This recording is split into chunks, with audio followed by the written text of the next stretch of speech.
So our presentation is about the UFC and MMA. So our thought questions are, how does the UFC and MMA as a whole relate to psychology?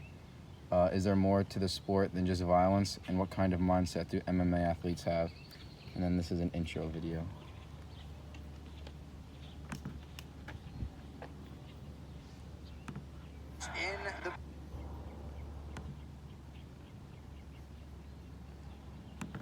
Guys just flapping gums at each other any chance they get. The fight clock is brought to you by Modelo.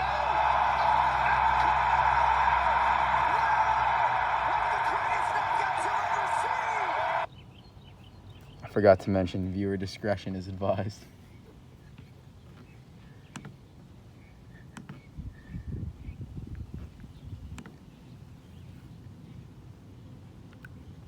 So, how can MMA teach us to get along better? In most instances, UFC fighters show a level of sportsmanship and respect for one another that can be an example for many others to follow. Despite it being such a violent sport, fighters almost always show a high level of respect and admiration towards one another after a bout with each other. The fighters are able to separate fighting and hating. This relates to the concept of non-dualism. Fighters are able to battle it out in the octagon, but be respectful and friendly with each other outside of it. And continuing along with that thought, the fighter's ability to separate their actions toward one another and after a fight is a good example for how to have a healthy mindset towards others with differing opinions. And like a regular life application of this idea would be to still respect another individual with different political views rather than hating them and starting verbal or physical altercations with them. Why do fighters fight? Fighters each have their own unique reasons for fighting. However, there are many common reasons that contribute to why they do compete. For some, they're fueled by the fame, money, and status that can come with being a successful and good fighter in a huge organization like the UFC. So here's a continued slide of that. Other factors that motivate certain fighters to fight are their love for the sport of MMA and their motivation to compete and win for a belt, and their strong desire to leave a legacy and be a great in the sport. And many fighters also fight because they have big egos that they need to fill or uphold. In addition to these common motivators, there are also many bigger and smaller factors that weigh on a fighter's desire to compete. What is the fighter's mindset? Many seasoned UFC and MMA veterans have a mindset of full mental clarity and focus both during a fight and outside the octagon during training. This comes with the experience they gain as their career progresses.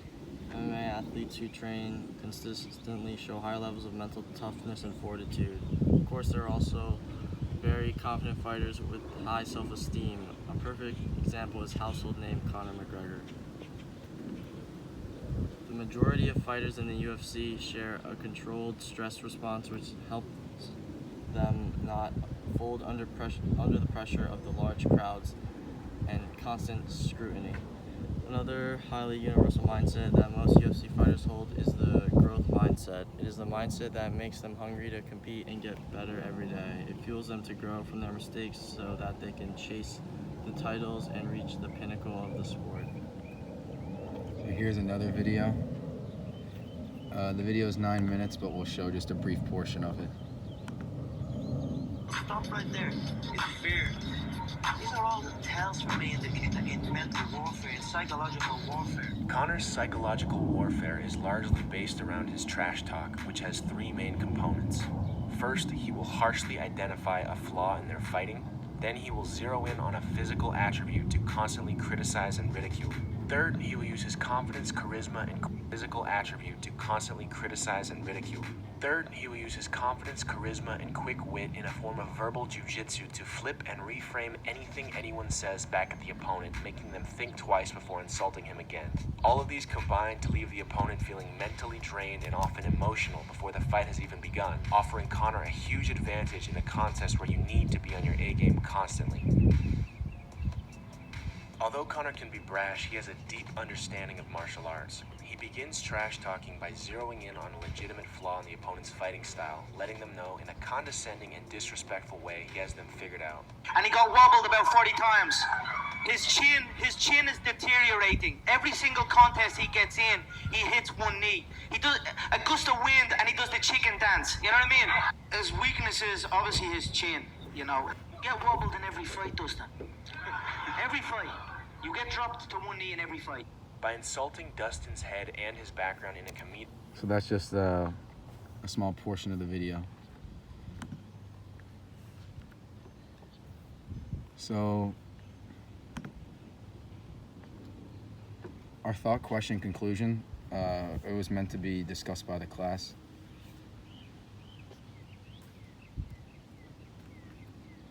And then our final thoughts. All right, so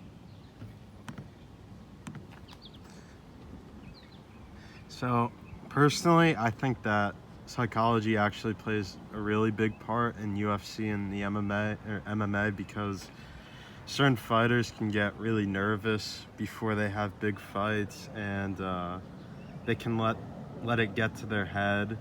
They can start doubting themselves, and it contributes to their mindsets they go into with fights, and it can also contribute to why certain fighters decide to use performance-enhancing drugs like EPO, steroids, and stuff to try and cheat and get an advantage. I think that psychology plays a part in the UFC because their brains can get affected from the head trauma.